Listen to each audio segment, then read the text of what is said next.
athletes in the NFL make big bucks, but sometimes wind up broke. Joining us now, author and a millionaire mentor, Cedric Nash. Cedric, how did you manage to tap into assisting NFL athletes with their money? Yeah, so out of college, I somewhat turned into somewhat of a personal finance buff.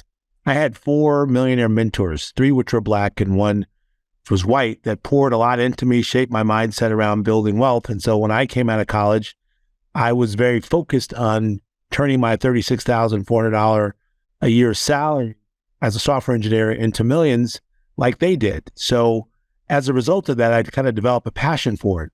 And over time, I've, studied and looked at loads and loads of athletes who've been awarded millions and millions of dollars, and they continue to end up broke. And so, looking at that, I said, why is that? What's going on with that? And as I started developing and writing my own book about the subject, I realized that, it's because they never developed the millionaire mindset. They never developed millionaire values. Therefore, it was impossible for them to make millionaire money moves because they're just not set up to do so. So I kind of volunteered my time to do so. And in my community where I'm from, there's several athletes that's come out of my community, and their parents will always send them to my dad to have them reach out to me to kind of help them out. And in my hometown of St. Petersburg, Florida, got an opportunity to meet one particular NFL player that played for Kansas City Chiefs that actually won the Super Bowl. And he's a great kid. And I just started working with him on focusing on his mindset so that he could be consistent with his money, so that by the time he retires, that he'll retire richer than he was when he got started. I'm glad you mentioned $36,000 because it shows people you can start with less money than you would think if you plan to get rich slowly. I look at it's about 4 or 5 things. It's about having the right mindset. It's about investment intensity, investing a good portion of your income. It's about investment consistency. And it's also about time, and it's about planning. So one of the things that I did is I've always was a compulsive planner. So 2 years before graduating from college, I wrote a plan of the things that I wanted to accomplish. And then I got really busy and focused actually doing it. And so I was always investing and saving. I bought my first condo right out of college because I was working as a consultant, putting in networks for plastic surgeons and putting in their claims processing systems while I was still in college, saved enough money to buy my first condo in Los Angeles, and just continued to invest in real estate and in the stock market, eventually opening up my own business, and now investing in private equity and alternative investments. So it's really about investment time and investment intensity. And that's one of the things I'm trying to educate my community about.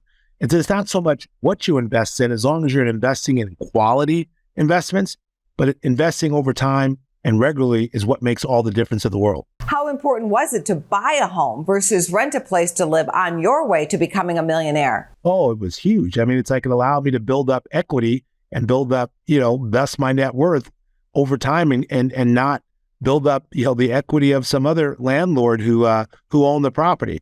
So, and it also set me on course to buy more assets. I mean, actually, shortly after I bought the condo, 2 or 3 years later, I bought a house in Pasadena for about $285,000. That house now today is worth $1.7 million. So it's about time. What can you tell us about pro players getting into bad investments, because often they are targeted by phony money managers? Yes. And the sad reality is the credible ones can't even get access to them. It's because of these deep relationships between their agent and these advisors. And so, there's a lot of African-American advisors who will do right by them, who work with reputable firms. In fact, I get them to sponsor my Black Wealth Summit, people like Morgan Stanley and Charles Schwab and companies like that, Bank of America, Merrill Lynch. The problem is that some of these Black advisors, financial advisors, can't get to these athletes. And so they're listening to their agent often, or they're listening to other advisors or people who seem to kind of crack the envelope of the NFL or the NBA, and they get access to these people as credible people. And we hear time and time and time again from our most successful, financially successful athletes who are having to sue their financial advisor for putting them into things that created a conflict. And so, part of the reason why this happens is because they're not empowered. And that's exactly why I wrote a book, to empower my community as well as to empower athletes so that they can hold these people accountable before it becomes a problem. Thank you for mentoring us today, Cedric. We wish you the best. Thank you. Happy to be on your show. Go to businessfirstam.com for where to see our show on TV.